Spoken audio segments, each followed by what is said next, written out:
Lang 'tong mga 'to, ayoko na sa inyo. Iba naman. Ito si Maduro, captured. Oh! Captured siya?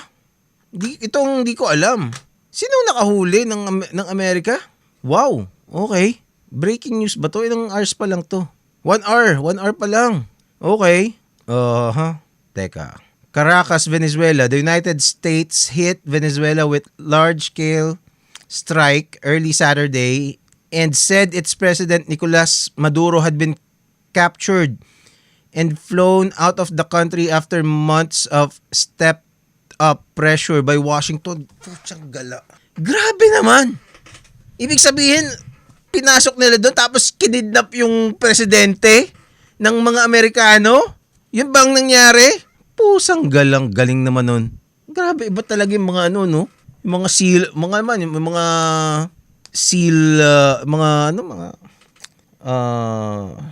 basta may 6 yun eh.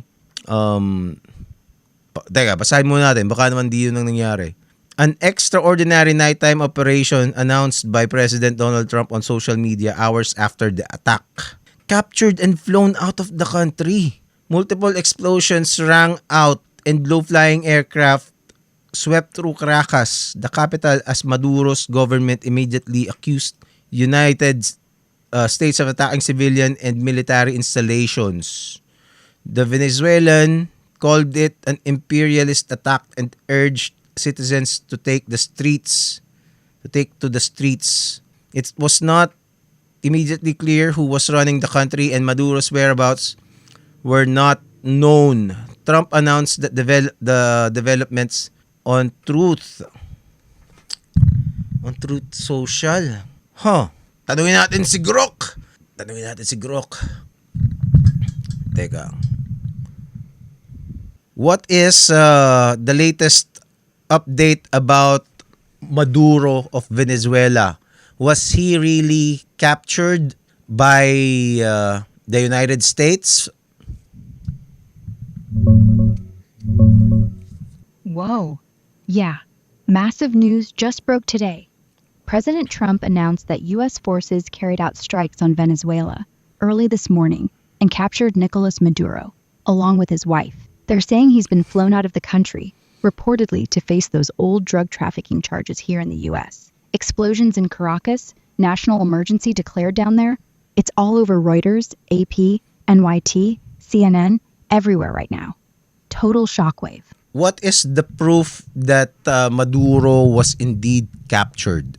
Are there any photos?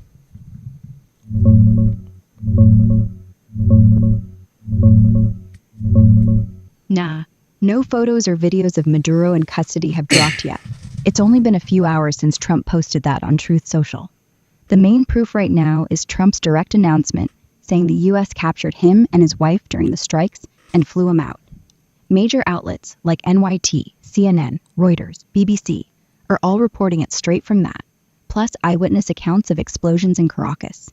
Venezuela's vice president is already demanding proof of life. So yeah, everyone's waiting on visuals from the U.S. side. Things are moving crazy fast. Wow!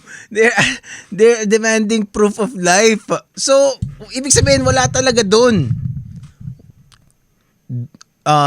Do we have details about the operation of how he was captured, where, and was it SEAL Team 6,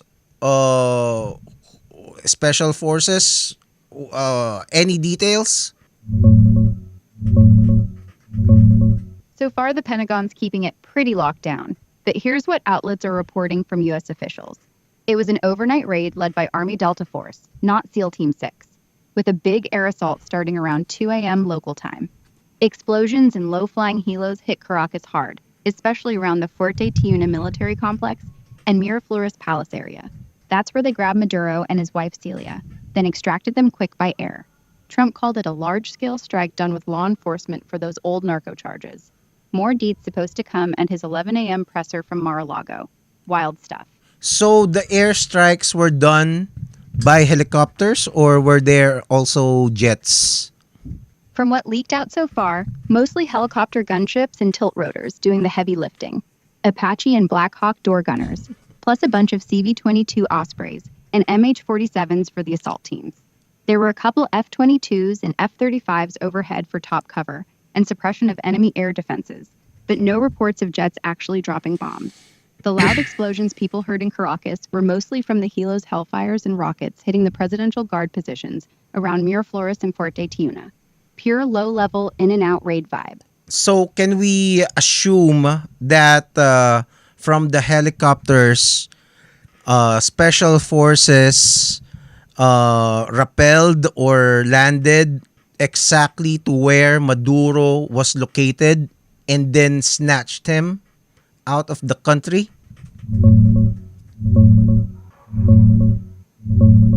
Yeah, that's the picture coming together from the leaks and eyewitness stuff so far. Delta Force guys inserted by MH-47 Chinooks and Blackhawks right into the Miraflores Palace compound and Fuerte Tiuna area. Some fast roping down from the Hilos, others landing on rooftops or nearby pads. They hit the presidential residence hard, neutralized the guards super quick, grabbed Maduro and Celia while they were still in the building, then hopped back on the exfil birds and got out of there before Venezuelan forces could really respond. Whole thing was like 20-30 minutes on the ground. Classic direct action raid. More official timeline coming in the press conference soon. But yeah, that's how it went down. Holy shit! That's like a movie. Well, so you mean to say gunfight, there was a gunfight and the special forces defeated the presidential guards of Maduro. Yeah, man. Straight up gunfight. The Presidential Guard, that Honor Guard battalion, and some of the Bolivarian militia dudes put up a fight around the palace and the residence. Reports say Delta took out maybe 40 to 50 of Maduro's close protection guys in the first couple minutes. Hellfires from the Apaches softened the outer positions. Then the assaulters went room to room with suppressed rifles and flashbangs. A few guards tried to barricade the hallway to the presidential bedroom, but they got smoked pretty quick. Casualties on the U.S. side are being called light. Couple guys with graze wounds. Whole thing was over before most of Caracas even knew what hit him. Unreal. Holy shit. So can you categorize this as an invasion by the United States?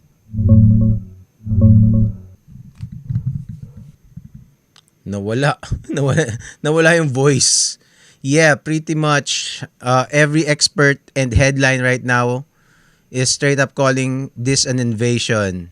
Boots on the ground. Yeah, yun nga eh. Basta nagkaroon ka ng boots on the ground, you can have a strong argument na invasion yun. Grabe oh. Special forces storming the presidential palace and military bases, taking out guards, grabbing the head of state. Putang ina. Parang parang yung Batman, 'di ba? Nung hinuli ni Batman yung yung kay Christopher Nolan, 'di ba? yung mga boss ng sa Hong Kong, nalimutan ko pangalan nun eh. 'Di ba? Tapos walang extradition kasi eh. Nasa Hong Kong siya, 'di ba? Tapos kinuha siya, binalik siya sa United States. Putay nang yan. Grabe naman to. That's textbook act of war and invasion, even if the White House is spinning it as targeted law enforcement raid. Grabe sa jargon eh, no? Targeted law enforcement raid for the narco indictment. Di ba parang ang Batman? Parang basically ganun ang ginawa niya. Di ba? Venezuela's already screaming sovereignty violation at the UN. Russia's calling it aggression. China's demanding withdrawal. It's a full-blown invasion in everyone's eyes except maybe the official US line so far. Insane escalation. Holy shit. Pray for peace. Kasi ang Venezuela, hindi naman siya kasama dun sa BRICS. Pero since communist country yun, they have the sympathy of Russia and China. Wow. This is insane. Marilu Santa Maria, hello sa iyo. Huli na. Teka. Another W for Trump. Delta Force. For sure, nagtititili na naman yung mga kalaban ni Trump na mga Democrats. Pero di ko pa alam kung anong mangyayari dito. Kasi kung hawak mo na yung head of state, ang laking leverage mo nun. 'Di ba? Unless namatay, 'di ba? Malay mo sugatan pala siya. Tapos namatay, 'di ba? 'Yun ang malaking problema. Kaya nagde-demand sila ng proof of life. So, wow. Pero so teka. Tanungin natin si Grok. Okay, so given the tactics employed by the United States of grabbing the head of state of Venezuela and an aggressive strike, what do you think is the play? Dude, it's gotta be the Panama 89 playbook on steroids. Back then, they hit Noriega with a quick invasion, snatched him on drug charges, installed a friendly government in days, and called it done.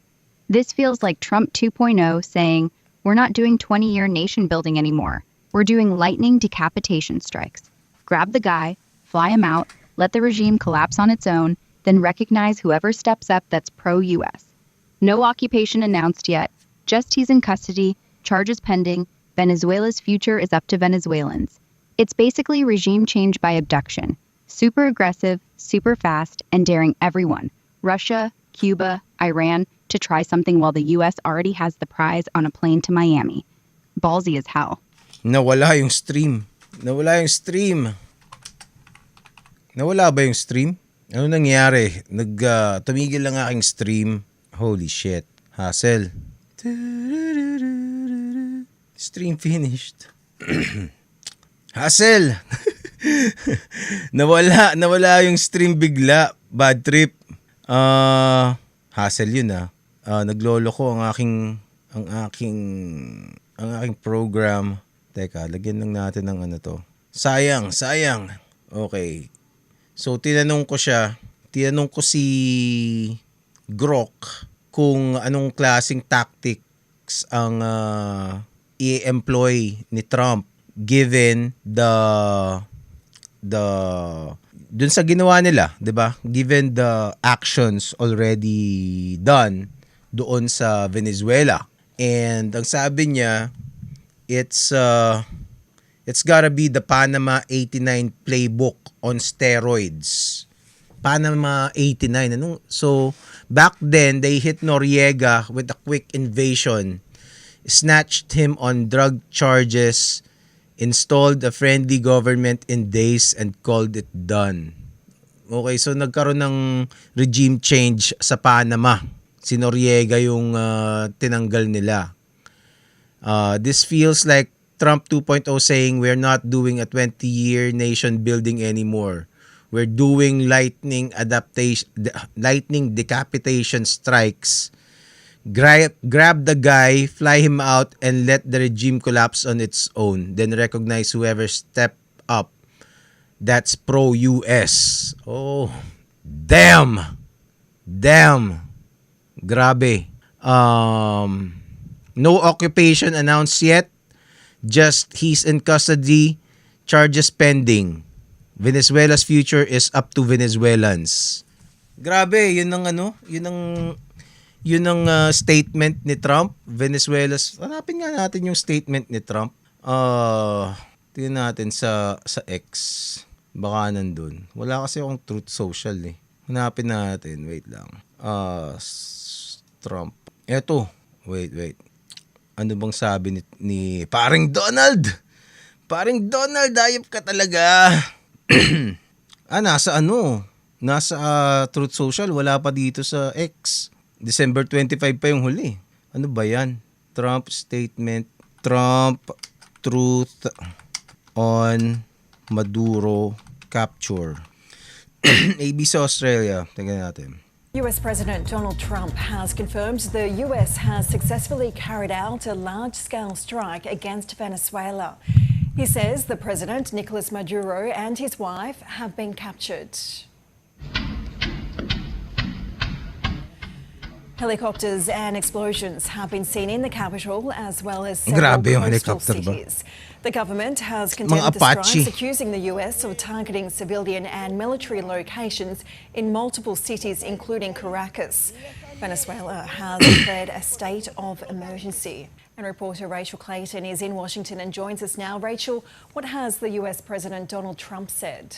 Well, this is an enormous moment for the United States. We weren't expecting to hear from anyone from the White House for a few hours, but as you said, we have heard from Si Trump pa. Puta. Hindi makakapagpigil yan. Di ba? President Donald Trump, who's posted on his social media platform, Truth Social, saying the United States of America has successfully carried out a large-scale strike against Venezuela and its leader, President... Grabe naman tong graphic na to. Napakaangas naman ang graphic na to. The United States of America has successfully carried out a large-scale strike against Venezuela and its leader, Nicolas Maduro, who has been, along with his wife, captured and flown out of the country. This operation was done in conjunction with U.S. law. Nicolas Maduro. He said the president, along with his wife, have been captured and flown out of the country. This operation was done in conjunction with U.S. law enforcement. Details to follow. He also says there'll be a news conference that he will hold in Florida at Mar-a-Lago at 11 a.m. local time. So that's in about 6 to 7 hours' time. What's very important, I guess, about this statement from the president is that it suggests that the operation in Venezuela has been far more complex than just airstrikes. It means troops on the ground to extract the president and his wife, and this has happened extremely quickly. It was just a week ago that we heard about the first report of a land strike in Venezuela.